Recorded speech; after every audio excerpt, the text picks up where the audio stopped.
And go.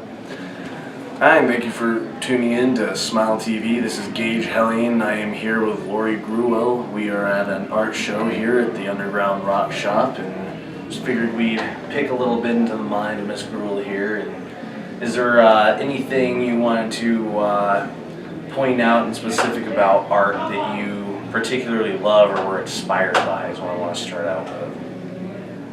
Yeah, I was inspired early on by art. I always did it. Don't remember a time where I didn't. And early influences were, you know, the Impressionists and the I'm trying to think of the word. The Erte, Muha, Gustav Klimt, huge influence in my life. So. For sure. Is there anything you've been working on lately that you want to tell the viewers about, like something to get people psyched for like future projects coming up or anything like that that you're doing with your artwork and whatnot? I really like pop art. Been doing a lot of pop art. The drive-in is the newest one I'm really excited about. The kind of a rockabilly, pink hair. She's at Mel's Diner, Jane out in California. And just really pleased with some of the pieces that I came up with for the Lupercalia show. So. For sure. Yeah. Is there, have there been any, you were interviewed through Smile TV before, have there been any changes in the way that you do your art or anything since the last interview that we did with you? Any updates on like new struggles you might have gone through and so on and so forth? Time is always the biggest struggle. I think it was the same when I had last time. You know, each painting, I feel like I learn something new. I create something, you know, even while making it, things come to it that I wasn't expecting myself. You know, it wasn't in my original idea. So I'm glad that is something that I'm still doing. For sure. A question I'm not sure if was asked before or not. Are there any specific like colors or hues that you prefer to use? Like certain maybe even color combinations that really speak to you or more signature like how you like to do things? Kind of at two different ends. I like doing a lot of black and white gray tones and then add a color, say red or pink or something. And then the other end where you've got all the colors in there, and pink seems to be a theme that's in about 80% of my paintings. So okay. Seems good. Oh, it's like at least a hint somewhere. Pink hair, you know, something. Yeah. I think it makes it pop. Yeah. You know, I like it. Makes it like stick out, especially when you got like an art show like this. You got a myriad of different paintings everywhere. And like especially in this venue, I noticed that sticks out a lot more because I love a lot of the mute tones and darker color combinations the other artists are doing, but you've got your own unique niche as well in that you're taking, I noticed there's some like punkier, grungier looks to some of the like clothing choices and some of the characters you put in there, but they've still got something colorful or cheery about them as much as it seems to be, at least in my interpretation, sending a imagery of like sort of an angsty, young, youthful time and whatnot. Yeah. I'm not taking that too out of context. No, I'd say that describes it pretty well. And back to your other question, I guess the one thing that I'm doing new is going smaller. I used to do really large canvases and then been kind of shrinking down to where we've got a few pieces that are tiny that I've done. So I really liked some of the larger stuff you did as well. I know you got that one work in progress that's still going, probably never will be finished, and that's a good thing. Maybe like someday if you ever decide to retire, then go ahead and throw it in there, but I don't see you retiring anytime soon. You've always got something new and refreshing to come out with. Is there any specific painting aside that's like finished, not in work in progress, but any specific painting or number of them that you're more attached to that's fully done and like up for sale thus far?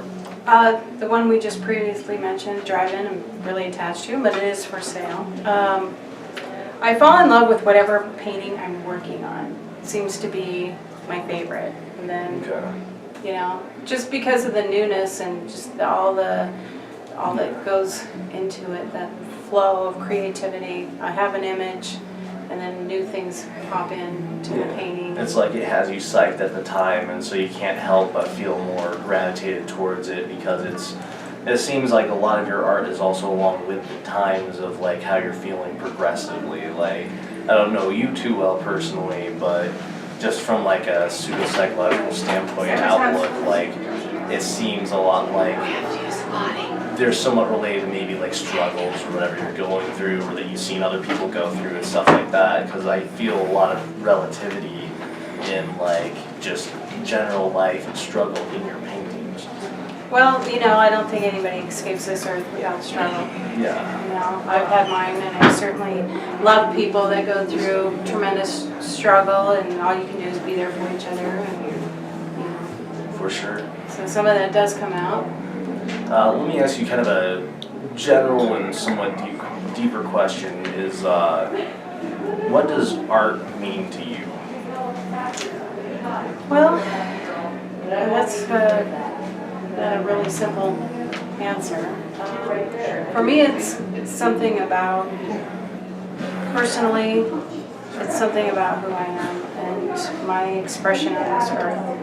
I could be a lot of different things. I've done a lot of different kinds of jobs. I've dealt blackjack and, you know, poker, and I've sold jewelry and hardware, and I've done a lot of different things, but that is the one thing that I would identify myself as an artist, and it's painful if I have to get away from it for too long. It's important to me. It's maybe not quite like breathing or eating, but it's really high up there. Yeah, it's like here's eating, breathing, sleeping, art. And sometimes sleeping might feel below art. Sleeping often goes below art. Yeah, but like, you know, it's any just creative it's like project is like it takes a hold of you and you can't break away from it, because you know, like sometimes if you do, you aren't gonna feel the same and be able to put that same feeling into the work at the time. yeah. Sort of thing. I'd say it's like a family member, almost like having a twin. It's just that thing that is you know? Yeah. Well, aside from that, is there, have there been any recent specific struggles you got into, aside from just the time thing? You know, everybody has a problem with time. Making the time to get it done, making sure that you have the time to even just sit back and like, have you ever been sitting back, you're trying to think of the inspiration, you're trying to get it welled up, and it just doesn't pour out? I just usually get artist block or something? That's pretty rare. I usually have more ideas than what I can actually physically create. I mean, I used to have a problem when I was younger that I would have so many ideas I couldn't shut them off, and I was able to manage that because that's insanity. But no, I have a pretty good creative flow. I could go home and start 50 paintings tonight. Yeah. If I could physically do it. Right. Financially, sometimes that's a challenge because people don't realize all of that goes into the show. I mean, it's not just, you know, buying paint and canvases. Sometimes it's the money that you put out into prints, and there's a lot of time factors besides just painting. You know, you're running around, you're trying to juggle everybody's schedule and your family work, and you know, everybody else is scheduling, and sometimes the financial end. You put forth a lot in faith that you're gonna, you know, people will appreciate that and want to, you know, share in that art. For sure. And that's a struggle probably 99% of us go through. Yeah. And I feel it's good to communicate this to the viewers. That's why I'm asking all this, is because a lot of artists out there, they're struggling with a lot of the same stuff. And it's sometimes inspirational to other artists to hear that maybe somebody that they look up to or that they appreciate equally or whatever goes through a similar thing.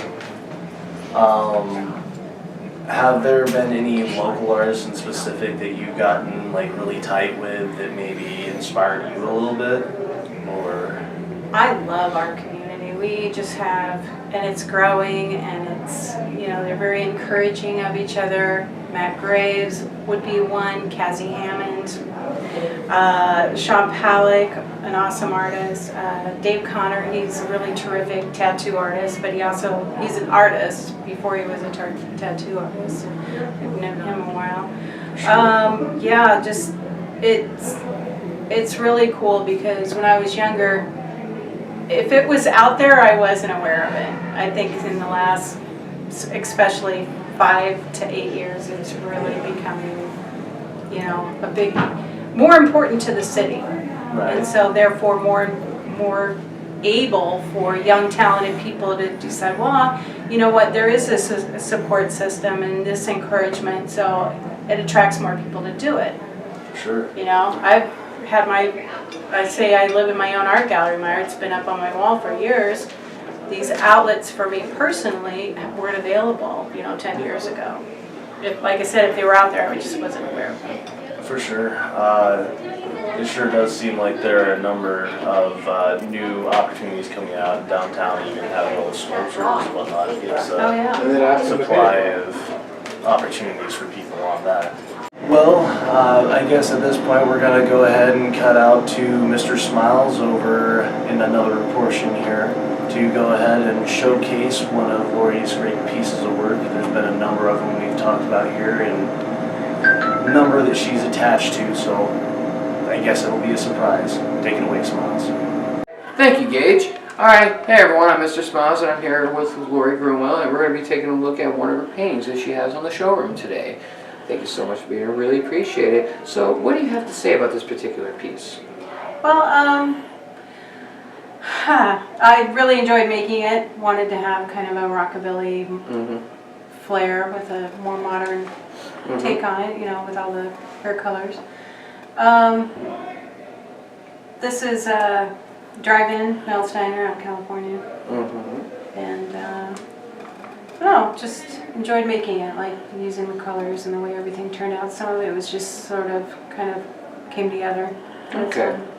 Well, it's a beautiful piece. How long did it roughly take? I think 25 to 35 hours. I was pretty tired during some of it. So. Wow, and it turned out so phenomenal. I love the ice cream dripping, and I love the eyes. That's probably my two favorite parts, and aside the fact that she's hot. But that's aside the point. What's the hammer price out on this one? That's $425. $425? $425. That seems reasonable.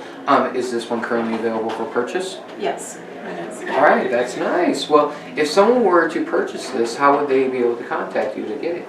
The easiest way is probably Lori Gruwell on Facebook. Okay then, so we'll get all that information aside for you, just like last time. So, all in all, it took you about 35 hours, long, pain, strenuous hours. What was your inspiration for this? Well, I knew we were going to do a Valentine's show. Oh. So I guess, but I didn't know any of the details. So I thought I'd get a jump start on it. This is something that kind of been brewing in my mind, and I guess the colors were inspired a little bit for the show, the pink and the red. You know, I could have gone purple or any color, but I think that kind of might have been the influence. Okay then. Well, but yeah, I like the genre, I like the style, and I've done some other things that are similar to that. Okay. Well, it's a very beautiful piece, and we thank you so much for taking the time to let us take a look at it. Well, that was Lori Gruwell, and this is her lovely painting right here. And we're going to let everything go back to my buddy on the other side. See you in a bit, Gage. All right. Thank you very much, Smilez. Is there anything else you would want to leave for the viewers, any other local artists and so on? Any advice or anything like that before we go? Just reach out to those people that you connect with, those people that support you, appreciate your art. Those are your angels, so hang on to them. You're going to have enough critics, so don't worry about that. You know, if they give you good advice, that's one thing, you know, to make you a better artist. I've got those people in my life. especially in my family. Alright. So those are good too. Alright, well, sounds good. Thank you so much for taking the time to talk to us. And yeah, this has been Warrior Gruwell and Gage Hellion. Thank you so much for tuning in to Smile TV, and remember, smile because we're always watching. Cut.